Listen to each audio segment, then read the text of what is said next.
You're listening to Sox in the Basement, a production of the Broadcast Basement Limited, where every show is 30 minutes of good and comes from a basement bar on the south side of Chicago. Pull up a stool, pour a cold one, and join us right now for Sox in the Basement. Heard everywhere podcasts can be found, and always at soxinthebasement.com. Dave, I'm so happy that I'm back. I've been wanting to talk White Sox for a while. People may not realize, but I think if you were paying attention on last week's show, that was more of a best of because I was on vacation, and I just didn't want to have nothing. So it was kind of fun to look back. Fun, though. It was fun to listen to. Did you listen to it? I did, yes. Fun to listen back and hear some of the old interviews that we did over the past year and kind of look back at our predictions, right or wrong, and it was kind of a fun show. But I was up in the North Woods in Minnesota and doing a fishing trip with my dad, my mom, my sister and her family, my family, a couple cabins up there, and actually watched the Twins broadcast against the White Sox while they were playing here in Chicago. Because I'm watching the game. First of all, now I used to relish the opportunities to do that because, Hawk Harrelson is completely insufferable. But now that now that we have Jason full time, I do that less. Well, let me tell you this. First of all, this team needs to get good, and I can't wait for it to get good because those smug asses up there, they just act like we're garbage. And when you watch their pregame, they make jokes about how they were just worried that the team would just get lazy against a team like the White Sox, and thank God for teams like the White Sox and the Marlins. And then you're watching the broadcasts, and it just we're nothing to them right now, and they're loving it because they've always disliked us. So I can't wait. I mean, just interacting with their fans, I can't wait. Thank God we won a game on Saturday night because we stopped off in Minneapolis because I got a friend there before we headed all the way back. So Saturday night I was there for the actual win that we had. And I got to wear my Sox hat around, and they still looked at me like I was garbage, but at least we had a win. Hey, listen. You know what? The Twins, they're built to win the division every year. Not built to win much of anything else. They'll even admit they're not built to win anything else. I mean, hey. One of the more interesting things, and that's why I led in with that, and then I want to jump into what we're going to talk about today, because we have a huge show. Bill Melton on the program.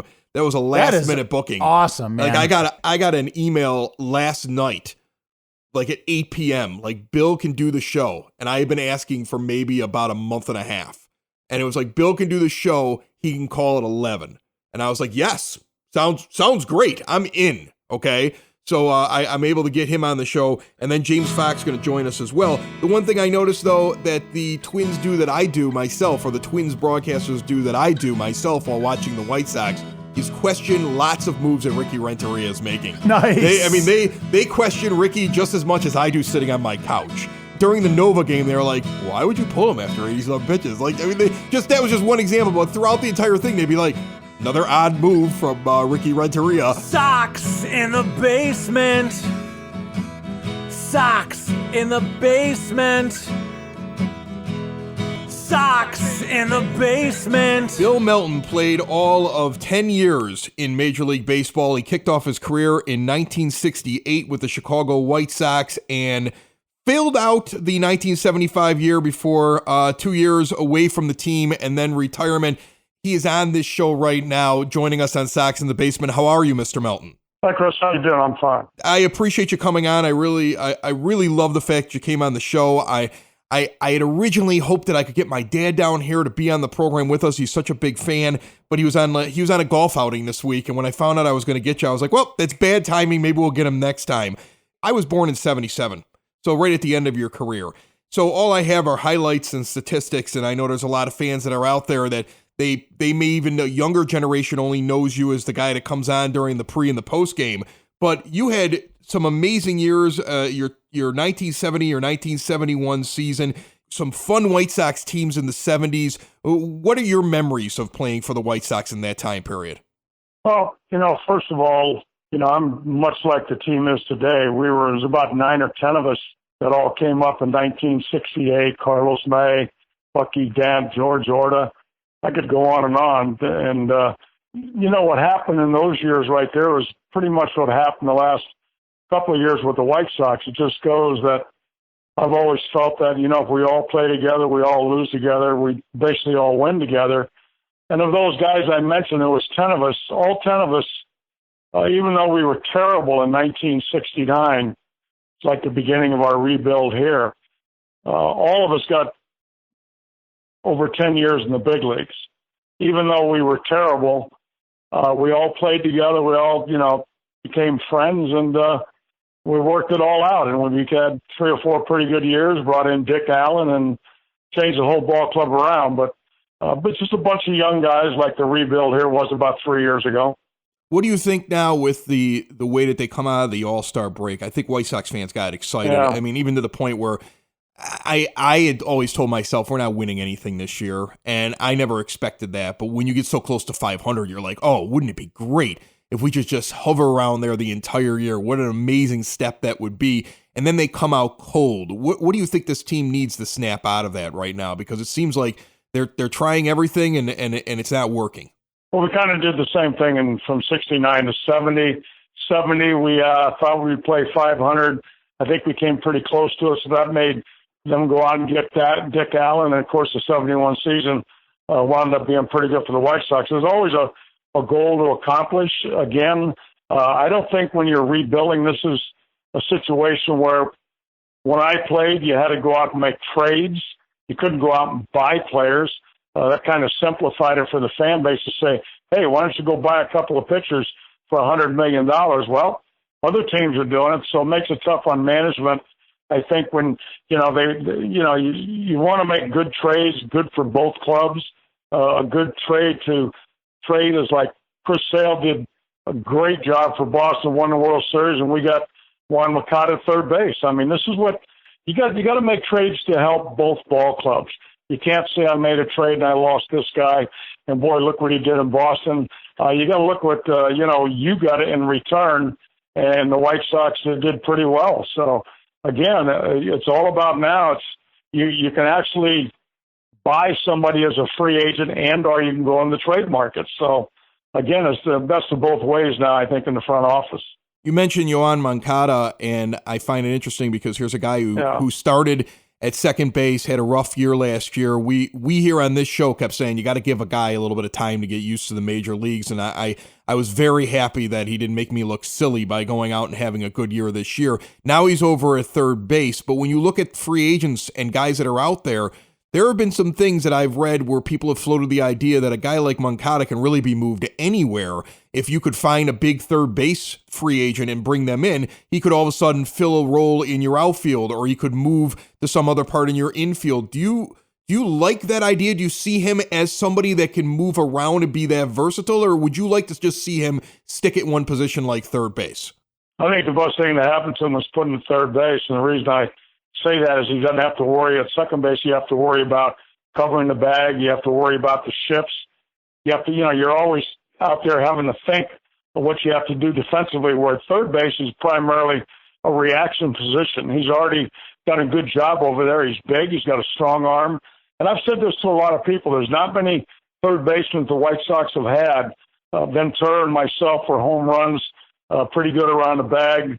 Joe Creedy, one of the better, defensive players, great in the clutch, stuff like that. But how often do you see a five-tool third baseman, a guy that can switch hit, he can run, he'll hit 25 home runs, he'll steal 20 to 25 bases, and he's an RBI guy. So he could drive in 80 to 90 runs depending on where he is in the lineup. Where are you going to find a guy like that? So, no, I don't move him. I keep him right where he is, and that's right to me. That's a pretty valuable piece right there, is a five-tool third baseman that can do it all. I remember talking to somebody about Mike Schmidt, who's in the Hall of Fame. Not to say Moncada's in the Hall of Fame, but Mike Schmidt was one of the rare third basemen in my era, or not my era, but after I left, that could do everything. He could hit for power, he could run, he could steal bases, average an RBI. So I think Moncada's probably getting up in that avenue. Arenado's probably the best defensive third baseman I've ever seen. I only see highlights, but I think Moncada does a good job over there. He reacts well. The more you play third base, I was a converted outfielder, right field, and they decided they wanted to make me a third baseman. The first year was really rough, but once you get your second year under your belt, you get used to playing it. You work on different things in spring training. You become a better defensive ball player. So, again, I think it's a great move for him, and I'd like to see him stay right there. You got Madrigal that could be your second baseman. Another improvement is Tim Anderson. You would never think that he would improve that much. That's a plus to the coaching staff, Joe McEwing and all of them are working on the infielders. Look at the difference from 2 years ago where Timmy Anderson is today. You thought he would be a center fielder, or he was talking about because of his speed and his arm. But look what he's done. So again, you're starting to grow and develop some very young players at very important positions. Again, I think they've developed a nice footprint. I'll just call it a footprint, because even guys that are not playing every day have to understand that they're playing well enough where other teams will want them. They're playing well enough where other teams will pay them well, and the White Sox could make a trade and get a player that they maybe weren't able to get. Right. No, that makes sense. I don't want to keep too much of your time, but I have been asking anybody that comes on the show recently their opinion on one Lewis Robert, and it's split amongst a lot of White Sox fans. Do you bring this guy up now, or do you play the clock game with him next year? I'd like to see him get at bats right now, and so he's ready to start 2020. I talked about what I thought. We all failed together. This is just my opinion. They have a different opinion, the White Sox do, than what I saw develop. And I'm talking about Carlos May and Bucky Denton. All of us were terrible. But, we all played together, and when we all struggled, we had an easy to sit down and talk to a guy when he's struggling also. So that concept, of course, with no free agency, was a way we had to play together and learn to play together. Feel the same way now with the White Sox. When you got a guy like Roberts, I don't know what the situation is mentally with him. What's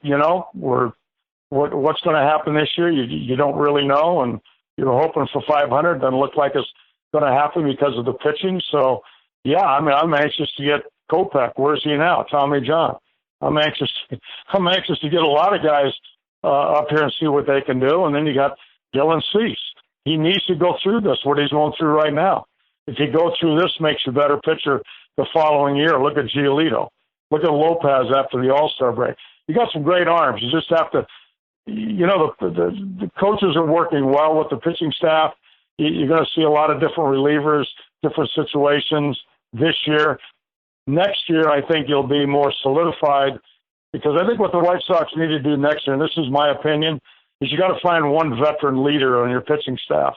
You got to find one guy that can go out there every day and win 80% or 90% or pitch well in 90% of his games. I'm not saying it wouldn't be Giolito, Lopez, Kopech, anybody. It could be Hansen, guys, that are on the DL now.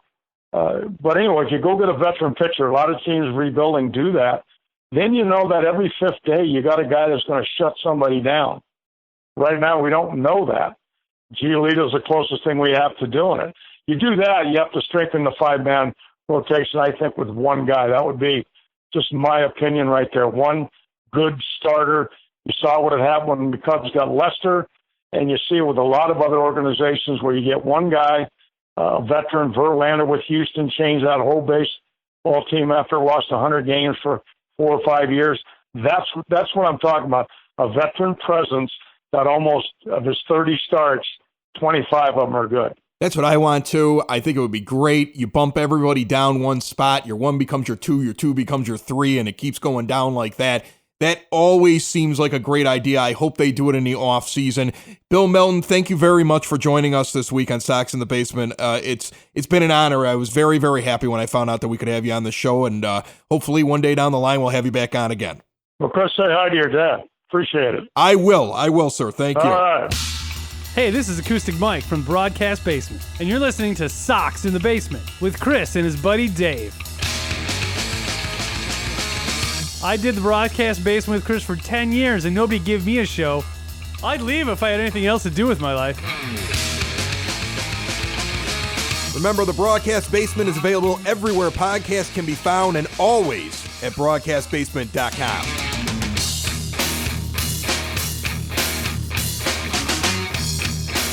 What the team should do at this point, like, you want to go ahead and move your You want to move guys that aren't going to be back You want to move your Wellington Castillo. Nobody wants him. He sucks. Your Yolmer Sanchez. Nobody wants him. He sucks. What's very nice about what's happening now is You have a very productive John Jay out there. Oh, very he should be productive. dealt immediately. Very productive. Somebody wants John Jay. Deal a John Jay for something. Deal an Ivan Nova to somebody who wants a little bit extra pitching. The only reason I can see keeping John Jay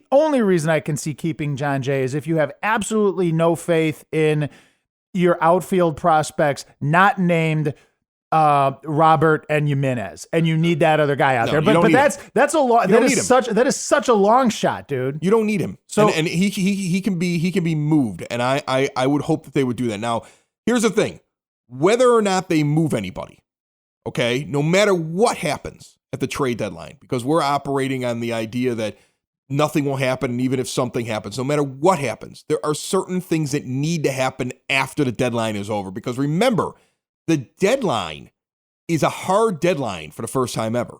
You could put a guy on waivers, right? You can't pull him back. You can't do the Alex Rios thing. No, you can't pull him back. In the day. So these guys are gone. This is it. There's no way that you can make an exchange with another team after July the 31st.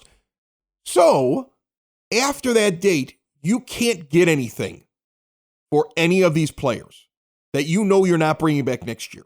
My contention is this. What I would do is get rid of the following people. Wellington Castillo, get rid of him.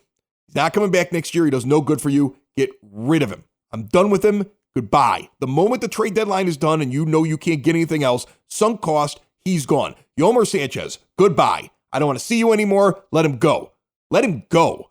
Okay? Yeah. There's agree. absolutely no reason to keep him around on your team. If you want to hold on to John Jay because he's playing well for you and you like to have the bat and there's nobody from the minors that you want to bring up, I'll be okay with that. But those two guys in particular should not be on this team past the trade deadline one way or another. And you should be bringing up players to play baseball for you. And this also goes back to, I believe that Luis Robert should be up right freaking now. And I agree with you. And we have talked about this. Yes, I absolutely agree with you. Let the man take his lumps from Major League pitching now, so next year he's ready for you. Yes, because I want him to start. So here's the thing. I want Luis Robert to start in the outfield opening day 2020. Yes. Everybody says, well, it's between 6 years and 7 years of control. Make this the 7th year. This would have been Jimenez's 7th year. This would have been the year if you held him back a little bit, if you wouldn't have signed the contract. This would have been, you would have gotten that extra year out of him, right? Think of it this way. You held back Robert. Think of it this way. You hope that Robert would have been coming up this year, and then he makes this amazing run through the minor leagues. And he's not going to fall off in AAA because they're hitting like a golf ball out there. It's so tight, that ball down in AAA. The man is hitting. I just checked this the other day. The man has almost an 1100 OPS. Get him in up here. AAA. You know what? Let him take the momentum up here and get used to major league hitting. What's the worst that could happen? The worst that could happen is he comes up here and he struggles. Okay, fine. So now he can work that out. He has an offseason to figure out how he's going to adjust. Give him that opportunity. Why make 2020 a year where you're going to hold him back now because of Super 2 status? You're going to delay bringing him up, and then he's going to basically get used to things in 2020 and really not hit his stride until 2021. Let's get this guy up here now. He's ready. After the trade deadline, he's a guy that should join this team. Yes, after the trade deadline, Zach Collins should rejoin this team. I agree. I was just going to say this Zach Collins. AJ Reed kid ain't working out. No, you want to hold on to him because you think you can develop him and you're hoping that you can do something with him? I don't care. Leave him as a reserve on the bench. But Zach Collins should be getting all of those at-bats. He should be getting the DH, the reps at backup catcher, first base, the backup catcher yes. position. That should be Zach Collins' position from August 1st on. You see what I'm saying? Yes, Danny Mendick should be up here. Danny you. Mendick should be up here filling the role of Yomer Sanchez from August 1st on. Luis Robert should be up here starting in center field from August 1st on. And Mendick, Mendick is basically there to see what you get out of him anyway, because that position is eventually going to be Nick Madrigal's anyway. Yeah. I mean, why not see Madrigal? Give him a cup of coffee. Chris, you're right. We've been saying this. We've been saying this all year. And now is the time when you want to start seeing these guys come up here. The team is out of contention. They're out of it. They're not going to get that wild card spot. Before the All-Star break, they go in 2 games under 500. You're sitting there going, maybe. But then they go on a 7-game losing streak. And then they lose 9 out of 11. Right. Okay, you're done. All right, you're not going to make that ground up. So now's the time. Cut the fat. Start bringing the kids some of these up. guys in here and let them get their start feet wet to get their for reps. 2020, and that's what you should do. And it shouldn't be September. You're mismanaging them if you only give them 1 month in September. That's a mismanage. And you're giving the you're giving the manager the opportunity to not give them very many at bats because he's going to have a bigger roster and he's going to be loyal to his guys. So you can't do that. And you're going to be going up against the thing is September is always kind of smoke and mirrors anyway, because you can come up here and you can have a good month of September, but remember you're coming up there and you half the time you're against other teams' September call-ups too. So okay. And here's the thing. Think about it this way. The White Sox have the option with Zach Collins and especially Lewis Robert because of the starting of his clock, okay, of bringing these guys up August 1st and giving them at-bats for 2 months, or bringing them up in September and giving them at-bats for 1 month, or waiting until spring training and allowing them to make the team and start it off, or in Robert's case, delaying him. Now, if they delay him out of spring training, and that's what their plan is, I don't know what excuse they're going to come up with to be able to pull that off. Okay, because it's just going to look ridiculous.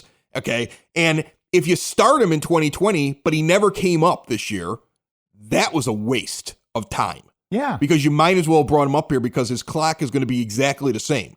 If you bring him up in September, you start his clock already, but you took away an extra month of development in the majors. So the only option is either he comes up right here after August 1st, or he is held back for Super 2 status until the year has already gotten going in 2020. Now, what would you rather see? Chris, I've talked to you. I want to see him now. Look, we're talking because Madrigal's going to be that in 2020. He's going to be the guy that gets held back for some control or something like that, or that's what he's going to be. We're talking about, here's the big picture though, Chris. We're talking about, extra year of control. Look, the Sox are going to do the same exact thing with Robert that they did with Eloy Jimenez anyway. Like, they're going to just be like, look, we know you're a part of this team's future. We're going to just forget all of this holding you back for control stuff. We're just going to give you the contract now. Well, that would be the smart thing to do. That's what they're going to do. Your owner's already shown that he won't spend big money. And they've proven in free agency. And they've proven that they've proven to us with the Eloy thing that they're willing to do that. So why not do that with Lewis Robert? I don't understand what the holdup is with him. I don't understand why, as of August 1st, he's not up here, right now. Well, maybe he will be. I don't get it. At the moment that we're recording this, there have been some rumors on Twitter that the White Sox may elevate him. And it'll be interesting to see if they do. But like I said, certain people should be jettisoned from this team out into space, into the vacuum, into the void, the moment that they are untradeable and there's no other way to move them. Just do like Thanos, like snap and just like make them turn into dust. Rick Hahn needs to put on his Thanos glove. He's got to put on his glove with the Infinity Stones. He needs to walk into that clubhouse and snap some people away. That's what I want. Into dust. I just imagining like a Yomer, like holding his Gatorade over his head. And then he just goes to dust and then the Gatorade falls. That's awesome.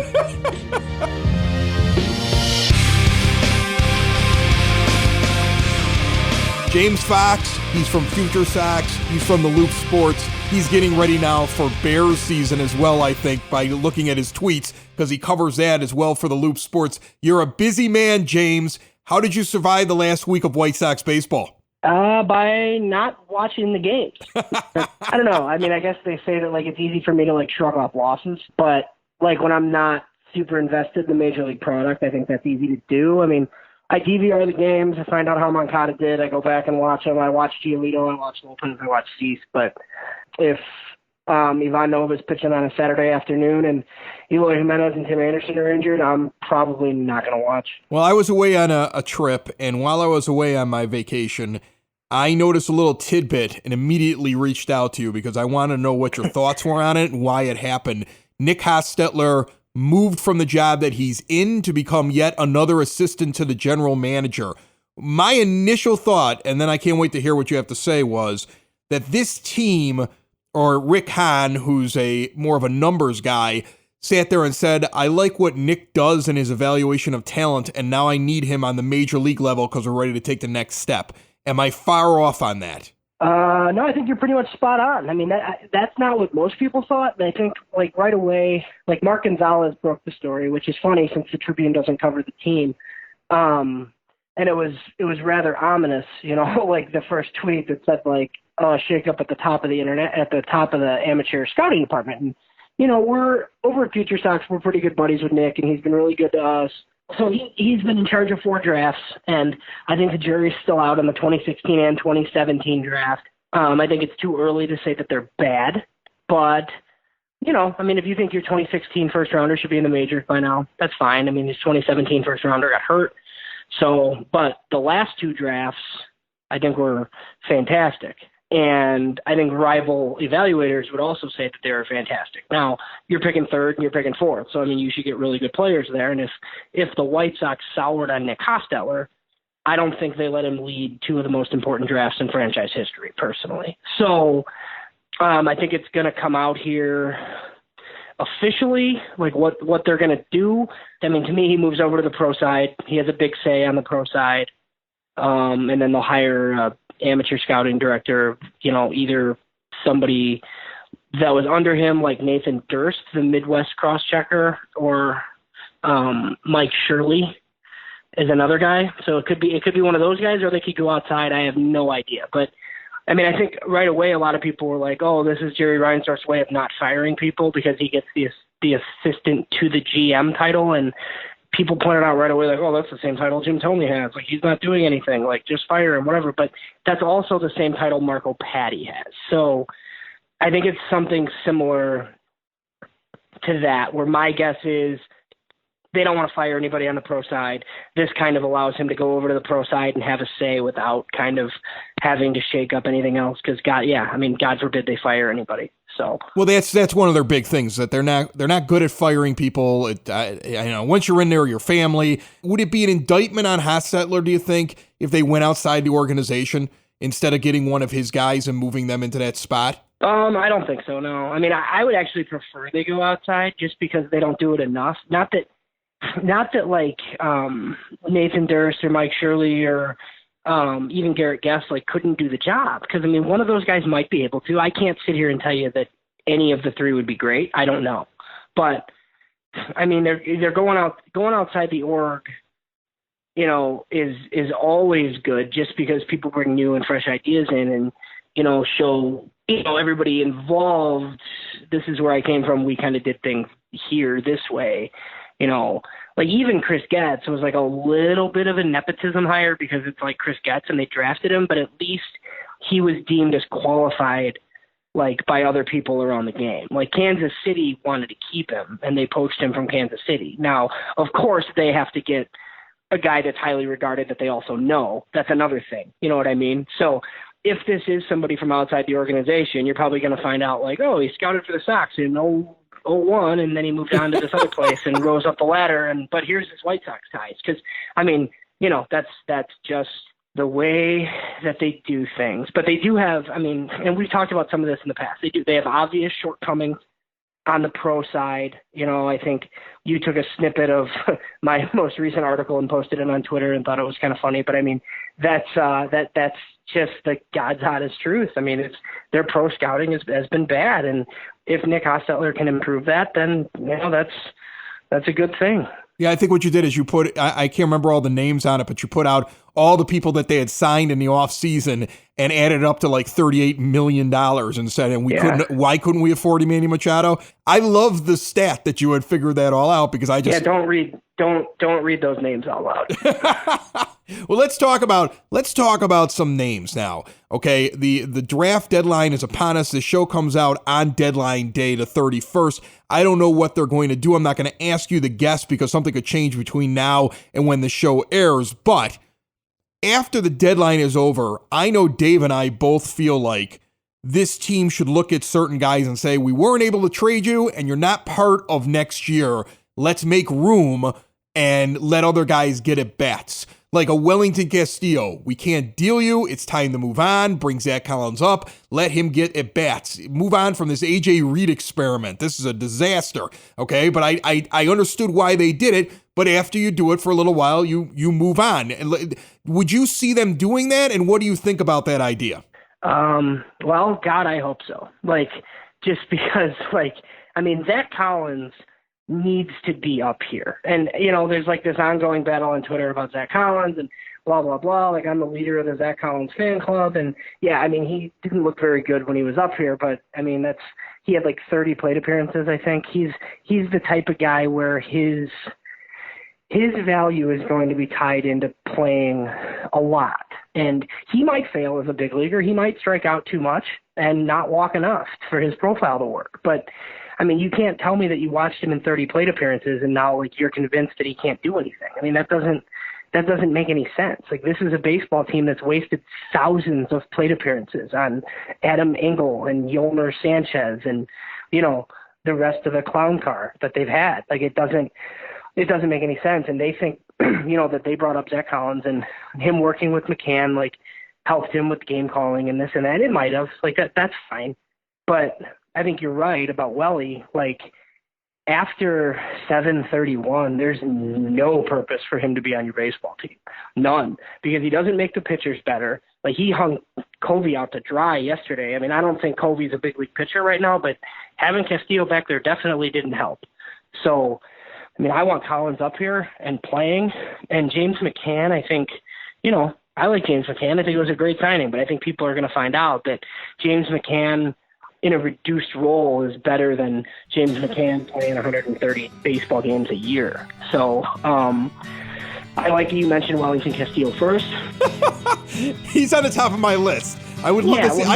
I'd like to see Yolmer go away too. I don't see why Yolmer Sanchez is playing anymore. Well, I wish he'd go away too. Well, he does Gatorade baths, so that's why he's the Gatorade bath guy. James Fox, Future Sox, Loop Sports, good friend of the show. I appreciate you coming on, James. Thanks a lot. Oh, thanks for having me. Another show isn't wrapped up. Another show's in the books. Another show isn't wrapped up. And then by the looks, it's gonna be a good one. And we'll see you next week. And the nude is basement. And the nude is basement. Another show is wrapped up. Another show is wrapped up. Another show is wrapped up. And it's in the books. Another show is wrapped up. Another show is wrapped up. And by the looks, it's gonna be a good one. Nudie's Basement. Broadcast Basement. The Nudie's Basement. The Broad Basement. Slancha. That was like Dropkick Murphys or something, right?